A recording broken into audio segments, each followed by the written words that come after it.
Welcome to Off the Post. I'm Russ Cohen. We've got Anthony. We don't have Anthony. I'm so used to doing it. It's like Sunday morning. We Poor don't have Anthony. Anthony, but we have Michael Jello. Mike, how are you? Anthony's hiking. He's doesn't have his priorities aligned. I'm well, Russ, and congratulations to the Florida Panthers. And whoa, what's going on here? What's going on here? Why am I getting the feedback here? There we go. Not sure, but yeah, the Panthers. That was quite a celebration. I was there covering it. It was interesting. And we have special guest Shane Malloy from Hockey Prospect Radio and Parts Unknown. Shane, how are you?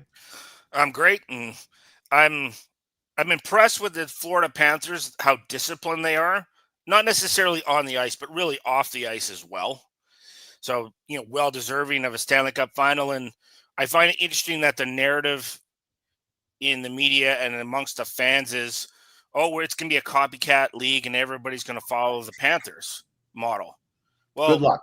Well, the other thing is that it's not a new model. Nothing's changed. So other than the Colorado Avalanche, that's what the LA Kings look like. Right. That's what the Tampa Bay Lightning look like. That's what Vegas looked like. That's what St. Louis looked like. The only anomaly was Colorado. So nothing's changed, right? I think we all got caught 2014, especially on for that, a good 8 to 10 years where the analytic wave came in more prominently, and there was a discussion about, this is more efficient and this is going to work better. And this is what the numbers say.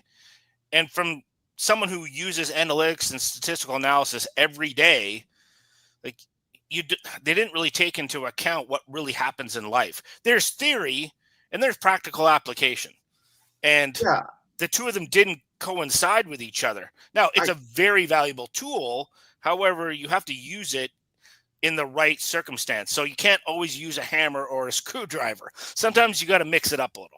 Well, Shane, the thing that, and I've argued this for a long time, it's like, because fighting, Leaf fans regarding, buying into the Kyle Dubas model, and we won't, we're not going over that right now. Right, no, but the thing was, my argument was, you cannot base a team purely on skill. You need defense, soft skill. Yeah, so you need skill, you need physicality, you need defense, you need goaltending. You need to address a number of areas, and you have to do that in the cap era. And Bill Zito did a fantastic job of being able to do that and adding in the right places. The other teams like Tampa Bay and Pittsburgh and Chicago and LA, they all did that. So we're not reinventing the wheel here. It's repeatable history. Right. However, we have such a short attention span. We have the difficulty even going back a decade. Right. I was in the Bill Zito scrum right after he won, right? You rarely get a GM right after they win. And so he was talking about it. And the three things that stood out to me is they still draft well when they have picks. So you got guys like Anton Lundell. We've talked about him ad nauseum. They get the right guys that fit in. So not just on the ice, but like Shane said, off the ice. And they're smart about it. They don't take on massive salaries. They don't give out massive salaries unless they know that player has a specific role and he's going to pull it and he's going to carry it through. They don't make those mistakes. Right. Like he inherited Bob, and everybody looked at that like that was a mistake for a while, and Bob got it back. And now Bob's one of the best goalies in the league again. So they don't make those mistakes. I like the Charlie Munger quote, and I'm paraphrasing, but it's, you don't have to be brilliant. What you need to be is not consistently stupid. It's about not making the critical errors. If you can avoid the critical big errors, you're okay. You can continually get better just with incremental improvement over time, and then it compounds. So they're like, what Bill Zito's really great at is finding undervalued players based on what their value is versus their cost, and then not making critical mistakes. He doesn't make critical mistakes. like a Carter Verhaeghe who won a cup in Tampa Bay. They signed him to a shorter term deal. I think it was under $5 million off of one good year in Tampa. And look what he is now. Now they got good years out of him at a reasonable salary. Then they extended him, and he's one. And he's not one of the best 5 wingers in the league, but he's pretty damn good, and he fits into their system perfectly. No, but there's one other thing too here, and this is something Shane and I have preached for years: is they're getting guys that teams believe won't reach a certain ceiling, but those guys really didn't come of age because they weren't allowed to come of age. Sam Bennett wasn't allowed to come of age, and he had all this turmoil. He goes there, he does great. Sam Reinhart was not allowed to come of age. Those guys, he wasn't like. I'll dispute that. Dispute. It was more the fact that he was surrounded by a bad team. He was a top 6 winger, and he scored 30 plus goals with the Sabres. He was just surrounded by a bad team. Environment matters. Environment that you're in matters. Yeah. I can't emphasize how critical that is. When I'm evaluating players, I really emphasize the environment they're in. Yeah. Because thankfully, Rick Dudley helped me out in this regard. One of the things he has said to me, he goes, after all this time is sometimes I'll go into and I'll see players and I'm like, I might not be sure about the player, but I'm damn sure about the coach and the GM in that junior league. And what that says to me is don't assume that the coach in that particular team, in that organization, and that GM are good at what they do. And they're putting that player in the position to be at their natural best. That may not be the case. So don't blame the player for the environment that he's put in. Yeah, Brandon Montour was acquired for a 3rd-round pick from the Sabres after Ralph Kruger was trying to make him into a shutdown defender. That's how good Ralph Kruger was. And he goes to Florida, and he won them. He basically won them that 1st-round series against Boston 3 years ago. And now, and then when he became too expensive and he was going to make money in free agency, he goes to Seattle, makes his money, and they plug in other players like Nate Schmidt, who they didn't pay a lot of money to, but Paul Maurice knew him from Winnipeg. Yep. And it's all asset management. It's all what you know, when you know it, how much it costs. That's the secret sauce of the Florida Panthers. It was valuable for them. But anyhow, let's move on to the draft. Shane, I want to talk about we hear all this talk, right? Like there's a big game of liar's poker going on. Insiders are like, this team's interested in trading the 3rd pick. This team's interested in trading the 4th pick. I'm going to just say that I don't believe anybody is trading any of the top 5 picks in this draft. I don't believe it until it happens. And I want to hear what you think as far as a possibility of that happening. I think the probability of any of the top 10 picks being traded is less than 10%. It's single digit. Yeah. And historically, you look at it, and history always doesn't repeat itself, but human behavior tends to repeat itself. And that's true. There is always this nagging thing in the back of GM's mind. If I trade a top 10 pick and it doesn't work out, I'm losing my job. So it just doesn't get done. And I understand that position they're in. So I don't expect it to happen. People can talk all they like, but after this is my 26th draft. So I'm going to go with what's happened. Behavior like that is repeatable at the draft. So I don't think that's not going to happen. I would be shocked. I'll analyze it as it happens, but I don't expect it to happen. Shane, the question of a player like Porter Martone is extremely interesting because, and mock drafts are, they're nice to read. They're interesting. Or listen to. We're going to have one on Tuesday on Sirius. There you go. I'm sure there'll be a battle royale there. But I mean, I've heard him projected as high as 3 and as low as 9. And it's because there are a ton of centers at the top of the 1st round after Schaefer gets picked number 1 overall. And there are a number of people who think, well, nobody's going to take a winger that high. Well, let's look at the player and not the position. And that's where we're like, I think he's going to go higher than some people expect. Well, there's a balance between positional value and the fact that it's different. He's not just a winger. He's a power forward. Right. Now, power forwards are rare. So you have to apply scarcity, the rarity of getting a player like that, and then supply and demand. What does it cost you in the marketplace to get a player of that ilk?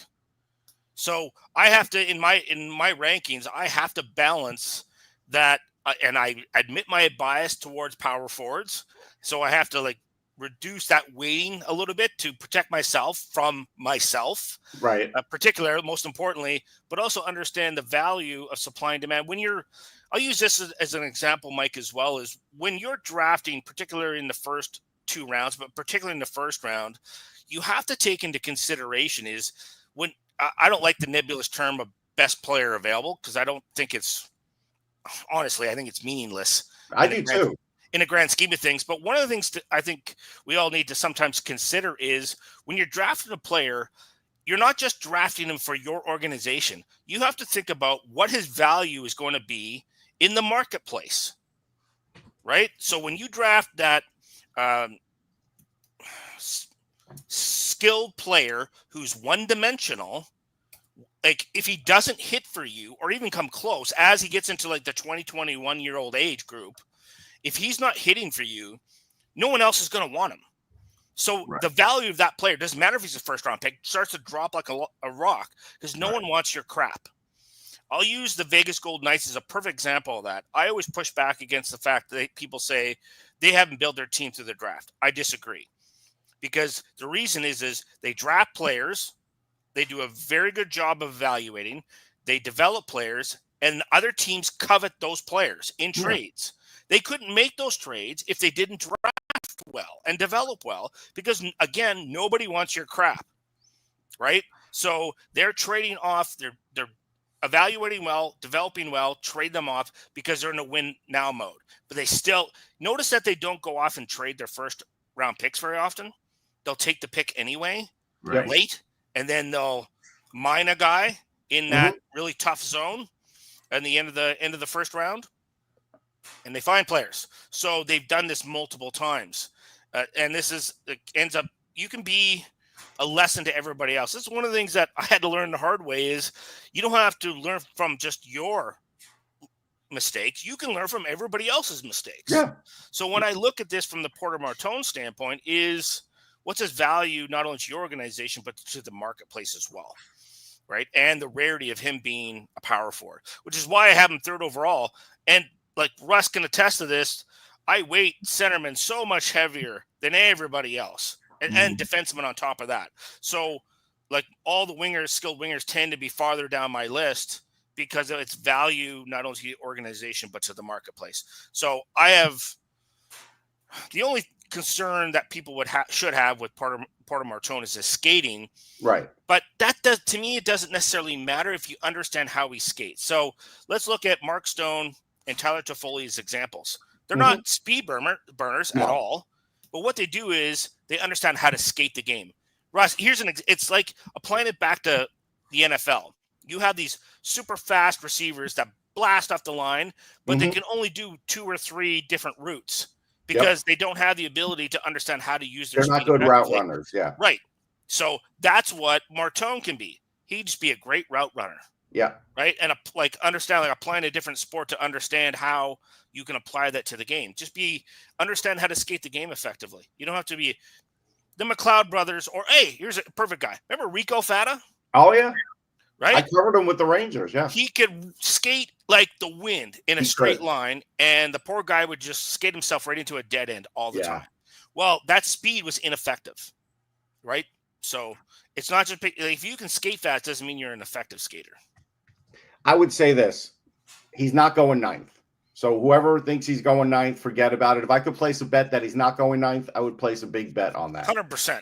Oh, I'd be all in for that. I'd be all in for that too. The other thing is, Shane, while we don't want to weigh too much on the World Championships, especially with Martone only playing like 8 minutes, he got right to the net in the World Championships. He's going to get to the net in the NHL.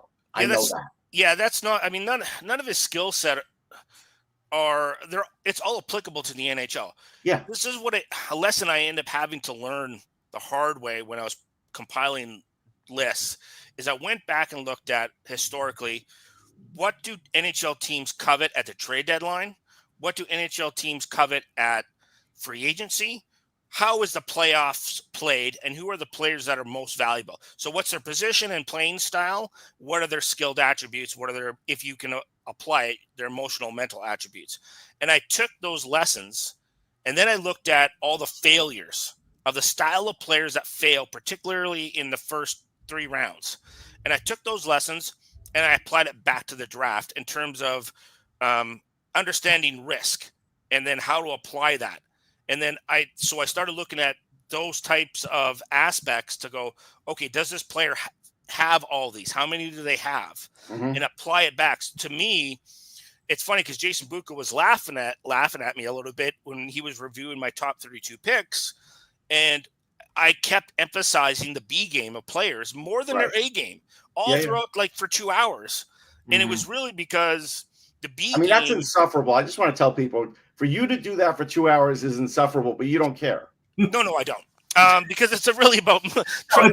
It's insufferable for the people talking to Shane. Come on.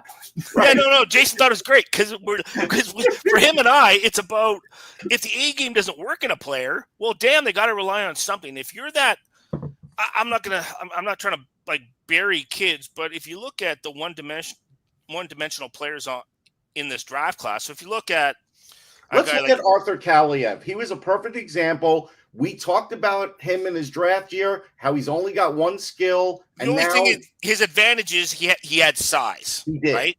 But if you're a smaller skilled player like an Adam Bennick or a Cameron Schmidt, if your A game doesn't work and you don't have a B game in terms of your off-puck play, your defensive play, if that doesn't exist, if you don't have a lot of grit, so that doesn't exist. So no, like little defensive game, little grit, you don't have size. If you're not scoring, how are you helping your team? And I use this as well as I look back and when I'm watching players is even if you're a star player and you play 18 minutes a game, 20 minutes a game as a forward, how many of those 18 to 20 minutes do you have the puck on your stick? Right. It might only be 5% of the time. Yeah. So what are you doing the other 95% of the time to help your team win? Right. So that's the problem when you have these one-dimensional skilled forwards. Doesn't mean I won't take them, but I'm certainly not going to take them in the first 3 rounds, looking at the historical probability of them playing at the minimum criteria of 200 games. Like I use 200 games as the minimum criteria. I use it as my standard ever since you did that because I feel like that's the right standard. I do. Well, it's historical, and I don't want to say like the player is super successful. That's minimum. That's the minimum standard. Right. You got to get to at least that. Right. I'd rather prefer that you're 500 games, 600 games, 700 games, but at least you got to hit 200 games to have some level of value outside of your organization. Because I can't look at it from just an individual organization. You have to look at it from what's the cost and value of that player throughout the entire marketplace. Shane, when we were at Sphere in Vegas a year ago, and we saw Caden Lindstrom go 4 to Columbus, they were not scared off. Now there were indications about his back issues, but they weren't scared off. They took him 4th overall. They weren't scared off, even though he missed the entire WHL season and only played 4 games in the playoffs. The 2025 version of him is Roger McQueen. The physical aspects are tantalizing, but I get the feeling this time around people are more scared off by what's going on with McQueen than what went on. It shouldn't be, because it's not even the same injury. It's a different injury. And all the reports coming back is it's not something that's going to be reoccurring in terms of that's going to cause him issues in terms of that's going to be re-injured. Right. That's not that from all the medical reports that I've been able to find out from other people across the board, that's not going to be a problem. What will be something that a team has to consider is, and they have to mitigate this, is it's something he's going to have to manage throughout his career. So my question was why I put him lower. In terms of skill set, he's in the top 10. I probably would have put him 7 or 8 on my list. However, what I calculated was how many potential games is he going to miss throughout his prime of his career, like 23 to 31, how many games per year is he going to miss? 10%? So that's 8 games on average. Well, you do that over a span of his that career. Say he stays relatively healthy, but he misses 8 games on average a year. Well, over 10 years, that's a whole season. Right. And then I have to. So I factored that in, which is why I put him at 14. If he didn't have that at all, by God, I'm putting him into the top 7. Not a problem. Big, strong center who can probably end up being a really good second line center. Of course, in the playoffs, that's the kind of player I want. But I have to balance that. It's like, I had him at 14 too, Shane. Before you balance it, at the combine, he did reveal that, hey, even for this, which he did participate in everything, good for him, he had to do a lot of stretching. He had to do a lot of preparing. And he's going to have to do that for games too. And games, that's where practices. He's going to. That's where the sports science is actually going to work for a guy like this. But they have to use it. If a team gets him and just doesn't employ any of that, then they could have a problem. Well, I mean, it's just risk mitigation, right? Yeah. From that standpoint, you got to be able to take care of that body and know that he's gonna. You have to accept the fact he's going to miss games, just simply on the fact that he needs maintenance days, more maintenance days than other people, because also a guy like that, you're going to need him for the playoffs. Right. So in the end of the day, think about how many nothing games are on a Tuesday night in the NHL playing against teams below 500. Does it matter that he plays? No. Like, how many points do players? I'm not going down this road. I don't fully agree with this. It's true. Not true. They do get fluff points against teams below 500 on a night where it's not like Peter Forsberg against Japan where he gets 9 points. It's not like and that's another thing. That's a whole nother debate. I don't like because I don't want to hear. Yeah, let's get real here, right? So those things do happen, and you have to factor that in when you watch junior players play. They're playing against 18-and-a-half-year-old kids. I think with junior players, it's more of a factor. I do think that. I agree with you on that. Oh, it happens in the NHL. It happens in the NHL, but I don't think it's like this massive number. I don't think it's a massive number at the end of the year. As far as missing, I don't disagree with you on that. I don't. Yeah. Well, he could end up being 10% of your points. Could be on just like fluff nights. I don't know if it's 10%. That's well. What would 10% of Wayne Gretzky's points be? Oh, it doesn't matter because it's Wayne Gretzky. Right. He could never had to have scored a goal in his entire life and still be the best, right? So it doesn't matter. So that's, So hey, look, man, you're using an outlier as your example. So that's outlier. Okay. Yeah. All okay.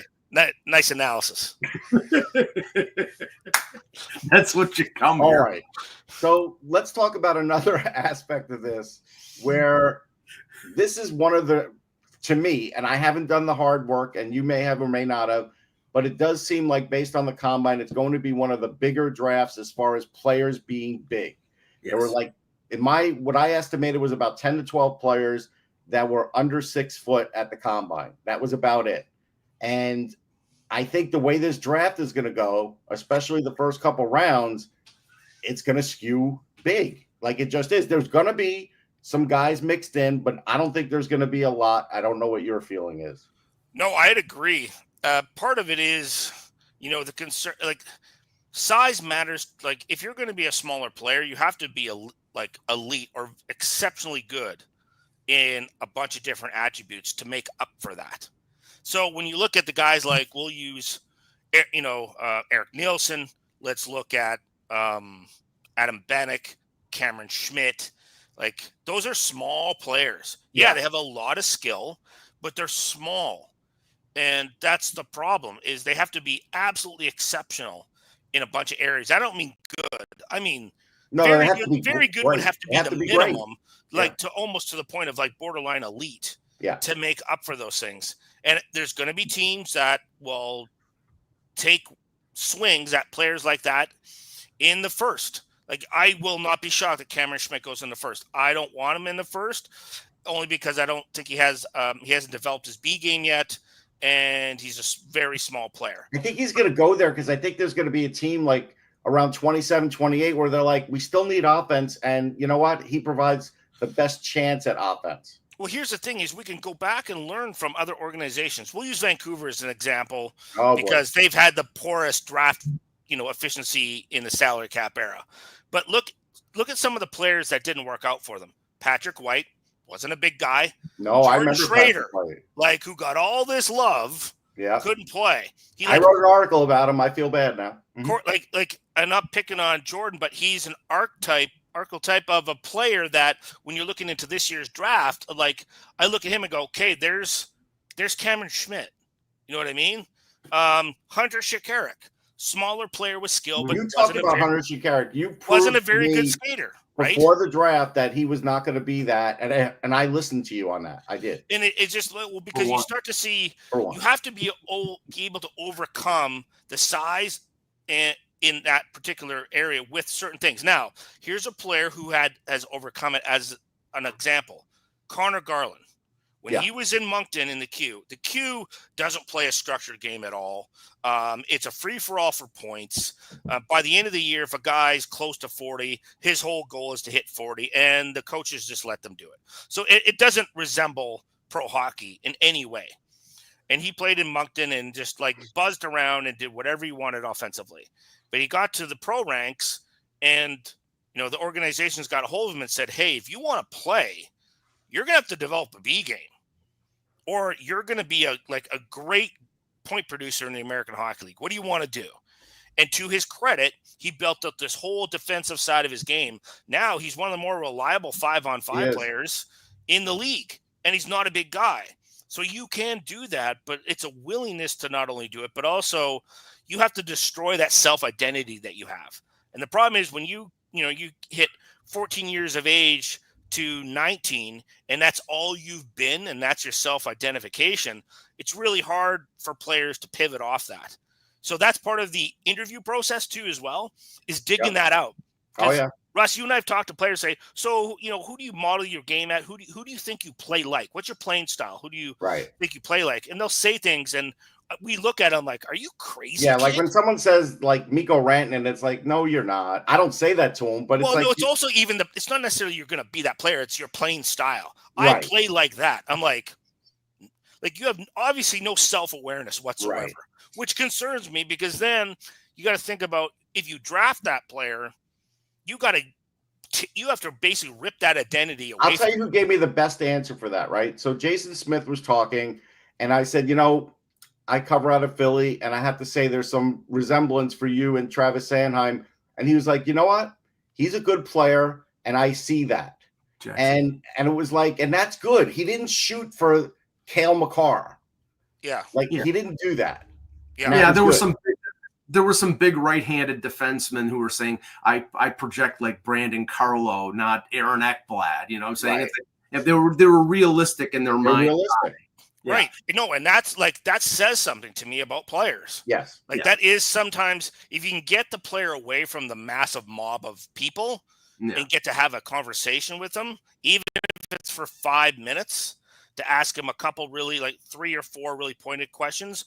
I like to ask them 4 questions, plus I like to figure out how they self-identify. Yeah. What makes them tick? Well, it's really about I want to understand how they identify themselves as, because if they're completely delusional, I'm like, to me that says something. I'm like, okay, you have no self-awareness at all. There's one thing saying I would like to be that, but I identify with this player. I always want to strive. I don't have a problem with that, but if they can't distinguish between the two, I'm like, my God, Shane, normally I'm at the draft with you guys, and when there's a surprising pick, the oohs and ahs, I'm in the back usually. Think, oh boy, that's and this time, of course, I'll be at Highmark Stadium where the Bills play, where the Sabres will be taking they'll be selecting 9th overall. Essentially, right now, it sounds as if after Schaefer, it's just going to be a slew of centers. And it's just a question of what order those centers will be. So where the Sabres select at 9, they're either going to be selecting at the tail end of those centers or the second or third best defenseman. Just your read on the Sabres. I've heard Brady Martin, I've heard McQueen, where do you think, or what do you think is a good fit for the Sabres at 9? Do the opposite of what they've done in the past, other than Hellenius. Honestly, you have to get away from that mindset of in many cases that best player available, and we'll figure it out later. Yeah. Because you can't have they've had too many of those small skill players in their lineup, and the problem is only so many of them are going to turn out. And then the problem is, what is their value in the marketplace? Right. So if their doctors sign off on Roger McQueen at 9, that's a player that makes sense for them, or a Brady Martin. Right. If you want to change the culture of the Buffalo Sabres, Brady Martin's going to drag that franchise by the scruff of its neck and drag him into the playoffs, and he's going to drag everybody into the fight. It's just how he's wired. And then he'll get traded after his bridge deal runs out. Because Right. Oh, okay. No, he doesn't doesn't fit the Sabre mold or whatever. Right. You just, you know what I mean? But they got to change the Sabre mold. They do need to change. Right. And that's where that's when I look at two players that are the opposite of what they've done in the past. Now, I don't put Constant Helenius in it because he's a greasy SOB, and he has some similarities to Martin. Martin's a bit of more of a kamikaze, and he is a predator, where Helenius is super competitive and greasy. He's got some of that Mikko Koivu in him, I'm coming to play, and if you don't like it, I don't care. And they're letting him develop. He was AHL Player of the Year. That was good. The only one I'll push back on is Zach Benson, but the problem is he's small, but he is extremely. He's got a motor. Right. But they got stuck in how many of those? There's about 4 or 5 players in their with first round picks and a second. It's just they're all the same, and how many of them are actually going to produce and play in the playoffs? It's just then you can't trade them later, right? Because no one wants them. Right. They had 3 first round picks at the draft in Montreal, and the best one of them right now was the last one. Yeah. The others you might not even are going to have a hard time playing. Yeah. Look, Benson's got an elite brain. That was always a part of it. We knew that. If you just talk to him for 5 minutes, you realize this guy knows the game inside and out, and he was going to figure it out, regardless of all the other things. I think what I'm interested to see is the influence of Jarmo Kekalainen in Boston. Yeah, me too. Because one of the things that sometimes goes underappreciated, because the GM, obviously he's the top and figurehead. But to me, when I look at an organization, I'm always looking at who their AGMs and directors are, because no GM can go in there and wave his magic wand and everything's going to be okay. You're only as good as the people below you. And if your team doesn't perform on the ice, don't blame the players, because the decision, all the decisions are how good a team is a reflection of the decisions made by your amateur staff, your pro staff, your player development, your coaches in the American and the NHL, and your management staff. It's your fault that the team doesn't produce, because you chose the players and you hired the coaches, and it's on you, right? Don't blame the players. So maybe, perhaps, be more introspective and take a look at what the hell you're doing in terms of your decision making. Yeah, and all of us make mistakes in decision making, but I think sometimes human beings are too impatient to be intelligent, and we get caught and stuck in an idea, and we don't want to move off that idea, and we just ride it right into the ditch. Yeah, I always thought Jim Nill was the secret sauce in Detroit. I think that's proved out. I go back to the story when Jim Nill told us on air, Shane. I asked him about the draft, and he said, I could be mowing my lawn, and then all of a sudden something pops in my head hey, we should do this instead of that. And he stops mowing the lawn, and he goes into the house, and he calls everybody, and they do it because he has that dedication. Oh, no, he's obsessive. Yeah. I get it. That's the one thing why he's super successful. One, he's a fantastic leader, but he understands that you require time to think. Thinking's hard. Man, trust me. It's really hard, and we screw it up all the time. But I agree, Russ. He is one of those exceptions where he really is obsessive of what he does, and he just keeps plugging away at it. Yeah. It's really unfortunate. He said to me one day, he's like, the only thing he doesn't like about Dallas is it isn't close to anything. Right. Because I used to be able in Detroit, go to all these games all the time and come home at night. He goes, now I can't. He goes, Yeah. it really bums me out because, like, I'm a scout at heart. Oh, yeah. No, he's a scout. Let's talk about, for maybe the last question here, the Blackhawks, because I'll admit, right now, like, I understand why they got Burakovsky because there was talk about Tippett, but they don't want that Tippett contract, and I don't blame them. So I think that's why they went with that player, because they're still trying to fill that part of their team out. But I don't know what their strategy is future-wise. I don't know if you do either. Like, I think that's a problem with the Blackhawks right now. They don't know. Well, I think most importantly, from my perspective, what the Blackhawks need to do is buy time. Mm-hmm. So get as many players that are legitimate NHL players to plug holes for 2 years. You have to buy 2 years for all your young players, even if they're 20 or 21. Like, and don't rush them in. I'm actually concerned that they could potentially have hurt the upside of Kevin Korchinski because of that. Yeah. Putting a 19-year-old, you can't put these kids in the NHL. They just get wrecked. Yeah. Right? Like, history has proven that out. So for me, if I was in that room, I would be advocating for buying time. Let's find some contracts that are 2 years, 2 years, maybe 3 years at the most, but 2 years. Let's buy a couple of years for all our young players to get from 20 to 22, from 21 to 23, from 19 to 21, right? So we can sort of like gap that out. So then when they're coming in together, they're coming in at 23, not at 20. Right. So that's where I think these kind of deals are really necessary. Like, even with the Ryan Donato contract, that 4-year deal, what they're doing, like, what I viewed it as, you're buying time. Right. Right. So do that with your defense. Do that. Like, I don't care if the kid's drafted in the first round. Don't care. Get him back in the American Hockey League. Get him back in college. Leave him there. Right. Don't expose him to the NHL, particularly to a team that's in the bottom 5 of the league. And 3/4 of the game, they're getting their heads caved in. That is not good for prospects, particularly in a place in their development where they require experimentation. They still need to do that, right? So one more quick bonus question, because just came to mind. Go ahead, Mike. You're going to say something. Well, no, I was just going to say they seem to be going in the opposite direction because, like, okay, Alec Martinez retired. They just bought out TJ Brody.